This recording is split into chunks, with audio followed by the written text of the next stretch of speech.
You didn't run a marathon today. You didn't lift anything heavy. You didn't even leave the house. And yet, by 3 p.m., you feel completely destroyed. Like someone reached inside you and pulled a plug and everything drained out all at once. Your body isn't sore. Your legs aren't tired. But your mind? Your mind feels like it's been carrying something massive all day long.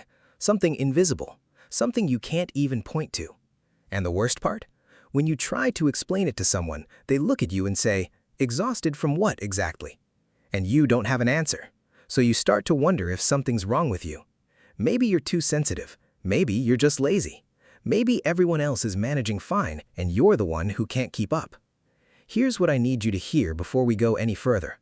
Nothing is wrong with you, but something very real is happening inside your brain every single day and nobody ever taught you about it. By the end of this video, you're going to understand exactly what's draining you and what to do about it. Not someday, starting today. What your brain is actually spending energy on. Here's a fact that changes everything. Your brain is the most energy-hungry organ in your entire body. It makes up only about 2% of your body's weight, but it consumes roughly 20% of your body's total energy output every single day. Now, most people assume that energy goes toward the big stuff, solving problems, making decisions, processing new information. And yes, it does some of that. But scientists discovered something that most people never hear about. The vast majority of your brain's energy goes towards something you're barely even conscious of. It goes toward your internal world, the running commentary in your head, the conversation you had 3 days ago that you're still replaying, the imaginary argument you're preparing for just in case, the low-level background hum of, "Did I say the wrong thing? What do they think of me? What if that goes badly? What if I'm not enough?" That's what's draining you. Not your day, not your workload, your own mind running in the background like 30 apps you forgot to close. The science behind the invisible drain. Neuroscientists have a name for this.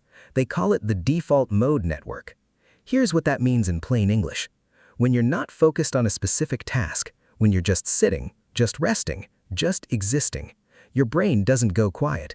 It shifts into a different kind of busyness. It starts rehearsing, reviewing, processing. It replays the awkward moment from the work meeting. It constructs possible futures and scans them for threats.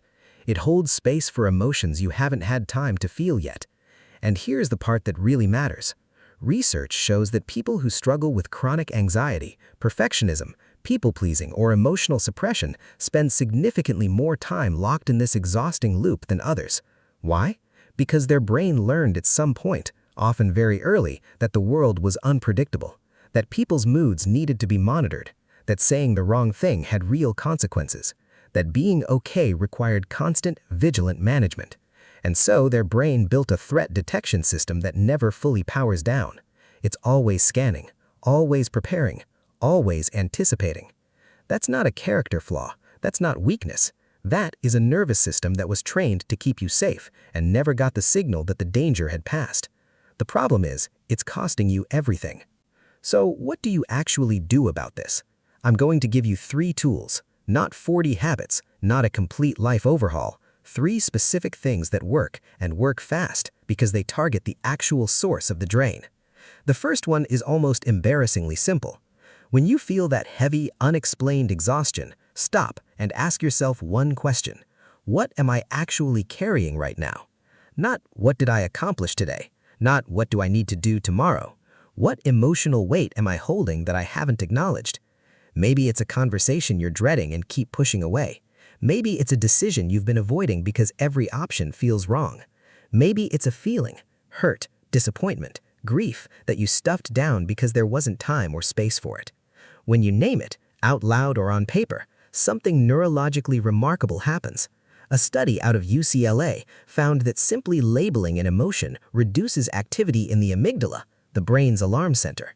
You're not fixing the problem, you're not solving anything, you're just telling your brain, "I see it, I know it's there, I'm not going to pretend it isn't." And that alone releases pressure. Your brain stops holding the alarm quite so tightly when you acknowledge what triggered it. Tool 2. Protect your cognitive fuel. Here's something almost nobody teaches you. Every single decision you make throughout the day uses mental energy. Not just the big ones, all of them. What to eat, whether to respond to that message now or later, what to wear, whether to say something or stay quiet, whether to feel hurt or let it go. Psychologists call this decision fatigue, and research shows that by mid-afternoon, most people have made hundreds of micro-decisions and their mental fuel is nearly gone. Think about what that means for you. By the time you get to the thing that actually matters to you, the conversation you need to have, the work that requires real thought, the moment with someone you love, you're running on fumes. The fix isn't to care less, it's to design your environment so fewer decisions are required. Prepare the next day's essentials the night before. Build consistent morning routines that remove choices. Set default answers for reoccurring low-stakes situations in your life. The goal is simple. Stop spending your best fuel on things that don't deserve it. Save it for the things only you can decide. Tool 3. Give your brain a real off switch. This is the one most people completely skip. Your brain needs a clear signal that the day is shifting. When your mind is always on, when work thoughts bleed into evenings, evenings bleed into sleep, and you wake up already running, your nervous system never actually decompresses. The mental loop just keeps spinning. You need to create what researchers call a transition ritual. Something intentional, something deliberate, something that your brain comes to recognize as, that chapter is closed. It doesn't have to be complicated. A short walk with no podcast, no music, just your own thoughts settling. 5 minutes of writing everything still on your mind, not to solve it, just to externalize it so your brain stops holding it internally. A specific phrase you repeat, a specific room you go to, even a shower if you consciously frame it as a reset. The point isn't what the ritual is. The point is that your brain gets a punctuation mark. Without one, everything carries forward. The anxious thoughts from 2 p.m. follow you to dinner. The unresolved tension from a conversation bleeds into your sleep, and you wake up tomorrow already behind, tired before the day has even started. One more thing, and this matters. If you have ADHD, chronic anxiety, high sensitivity, or you're recovering from a long stretch of burnout, you may experience this mental drain more intensely than others. That's not a willpower issue, that's neurological. These tools help, but they work best alongside professional support, not instead of it. And if you've been running on empty for months or years, please understand that rest alone may not be enough to restore you. Deep, prolonged exhaustion changes the brain. A weekend off won't fix it. That kind of depletion needs deeper, more sustained care. You're not weak for being tired. You've been carrying more than anyone realized, more than anyone gave you credit for, more than you gave yourself credit for. Here's what I need you to remember. The exhaustion you feel isn't evidence that something is wrong with you. It's evidence that your mind has been working hard on things you never had language for. The replaying, the monitoring, the managing, the preparing. That's not lazy, that's expensive. And you've been paying the bill every day without even knowing it. But now you know what's happening. Name what you're carrying. Protect your cognitive fuel. Give your brain a real transition, a signal that it's safe to shift.